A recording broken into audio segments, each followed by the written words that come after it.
What is going on, everybody? Welcome back. Mistfall Hunter just crossed 1 million players, and the developers marked it with a pretty big update post. There is free stuff sitting in your mail right now, and it expires.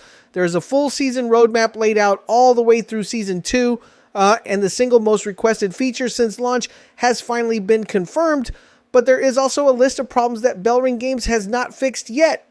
I want to be straight with you about those as well, because a couple of the biggest ones still have no date attached to them, so we are going through all of it today, the wins and the outstanding issues, starting with the thing that has a deadline attached. First up, go and claim your free rewards. This one is time limited. To celebrate passing 1 million guild hunters across all platforms, Bellring is handing out a celebration bundle. You are getting the standing pose spellcasting emote and 5 moonlight nectar. You also get 1 pro combat bag and 1 advanced combat bag. Those arrive by in-game mail rather than dropping into your inventory. And here is the part that actually matters. You have to log in before August the 12th at 1200 UTC to claim them. If you miss that window, they are simply gone. So if you are watching this and you have not logged in for a few days, honestly go and do that first. The combat bags alone are worth 2 minutes of your time. Now the big one. Since launch, the most requested thing by an enormous margin has been a solo mode for Brandrgarde. Bellring has confirmed that it is happening, and they have gone further than most people expected. Solo mode is coming to both the normal and the cataclysm difficulties of Brandrgarde, not just the easier tier, the hard one as well. The timing given is the middle of Season 1, which lands in September. For context on why this matters so much, Brandrgarde has a closing mist that funnels every player toward everybody else. Halligrove has no shrinking zone, which has made it the forgiving map for anyone going in alone. Brandrgarde has been the map where solo players just got run over. That is finally being addressed, and it is not only about pressure from other players. Some story objectives have been effectively impossible on your own. Killing Otto the Flesh Eater is the one people bring up most often. The monsters around him scale for a full trio, so going in alone meant taking a fight tuned for 3. But I want to flag what the developers said immediately after that announcement, because they were unusually honest about it. Adding 2 new modes will split the matchmaking queue. That is their wording and not mine. More queues means fewer players in each one, and that can mean longer waits. They also raise class balance because a class tuned around a trio does not automatically work when you're on your own. Bellring says they will keep evaluating both factors and will communicate their findings before making further adjustments. Personally, I think saying that out loud is the right call, but it does mean solo mode arriving in September is the start of the conversation rather than the end of it. Before any of that lands, there is a client update arriving on August the 6th. 2 things in it are worth knowing about. Dried flower nut drop rates are going up, so if you have been grinding those, it is worth waiting for the patch.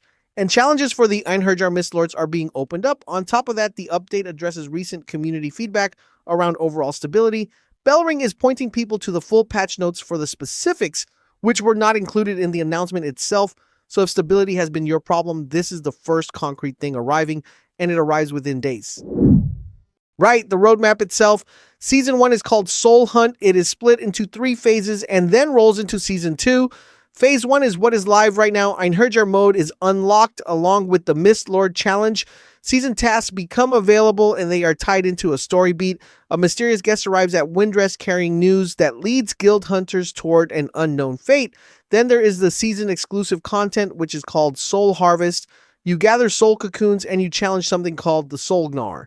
There is also a brand new multiplayer showdown built around seizing exclusive Soul Harvest rewards. And a Soul Harvest exchange shop opens up selling collectibles, soul coins, and moonlight nectar. Phase 2 is where the roadmap gets genuinely interesting. Season tasks unlock fully, and the story continues alongside that mysterious guest as a new crisis surfaces. Completing them earns you 2 specific things. You get S1 Pip's rare pouch, and you get the Nether Ferry skin. This is also the phase where Brandrgarde Solo Mode actually arrives, so that is your September target right there. And there is a 3rd edition called the Underlord Speed Challenge. The idea behind it is simple enough. Slay Underlords quickly and you earn bonus rewards from Fern the Woodling. Speed challenges tend to reward exactly the players who already know the routes cold, so that one should suit anybody who has been grinding since launch day. Phase 3 brings new content rather than new modes. There's a new monster called the Golden Woodling. It is a rare woodling disguised as precious treasure, and the developers describe its golden radiance as being as mysterious as it is deadly. So expect that thing to kill a lot of people who think they just found loot. There is also a random match event called the Ancestor tree. You break the Ancestor tree's seal to claim gifts from the ancient spirits, but rival guild hunters will be eyeing your prize while you do it, and Phase 3 closes out with a Season 2 teaser, fires of the past await their rekindling, and completing brand new tasks uncovers Season 2 clues and locks in early rewards. Season 2 itself is deliberately vague so far, but 3 things are named outright. There is a new Blackarrow weapon coming, and it is a Javelin.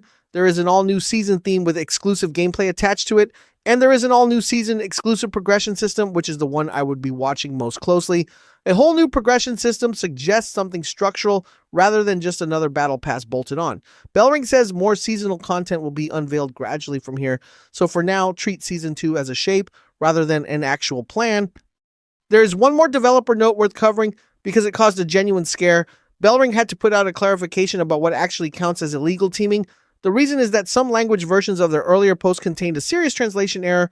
The mistranslated version said illegal teaming meant cooperating with others. That is terrifying in an extraction game where working with a random for 30 seconds is just a Tuesday. So here is the real definition. Illegal teaming is multiple players deliberately entering the same match to work together against other players. The key phrase there is deliberately entering the same match. That precondition got dropped in translation, and that is what caused all the confusion. Bellring says only cases strictly meeting that definition get penalized, so spontaneous cooperation in a match is fine. Queuing up with friends to gang up on strangers is not, and I liked how they framed the principle behind it. They said they will not try to tell you how you should play their game, but a fair PvP experience is their top priority. Now the part I do not want to skip past, because as good as that roadmap looks, there are real problems that are not fixed yet. Stuttering and latency are the big ones. Bellring's exact position is that they are actively investigating and will sync with players as soon as they have progress to report. That is not a fix, and it is not a date. And this is not a low-end hardware issue either. Players running flagship processors and graphics cards are reporting the same hitching, especially during the first few matches and when entering new areas. Community testing and coverage point at a few likely culprits. There is Unreal Engine 5 compiling shaders during actual gameplay. Ray tracing is causing heavy usage spikes on some setups, and DLSS appears to behave inconsistently depending on your hardware. Underneath all of that sits ordinary server congestion. In a busy fight, those two things feel almost identical. 2 more open items worth knowing about. The first is PvP specifically. Scroll the replies under that announcement post and look at the most liked response. Somebody is saying the game lags so badly during PvP that it feels like 1,000 ping. That is the community temperature right now, and it is worth being honest about. The second one is a pure PvE-only mode. In a developer interview published in late July, Bellring confirmed a PvE mode is on the roadmap. They declined to commit to any date, citing production bandwidth.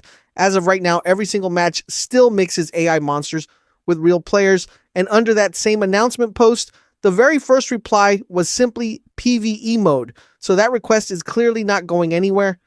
So that is the full picture. 1 million players and a free bundle sitting in your mail until August the 12th. Solo Brandrgarde is confirmed for September on both difficulties, and the roadmap runs all the way into Season 2. Set against that, stuttering and latency are still unresolved with no date attached, and a PvE-only mode is still very much a maybe. I will keep covering this one as the patches land, so subscribe and turn on notifications if you want those updates. Now tell me down in the comments, is Solo Brandrgarde the thing that brings you back, or are you waiting on the performance fixes first? Thank you all so much for watching, and I will see you in the next one.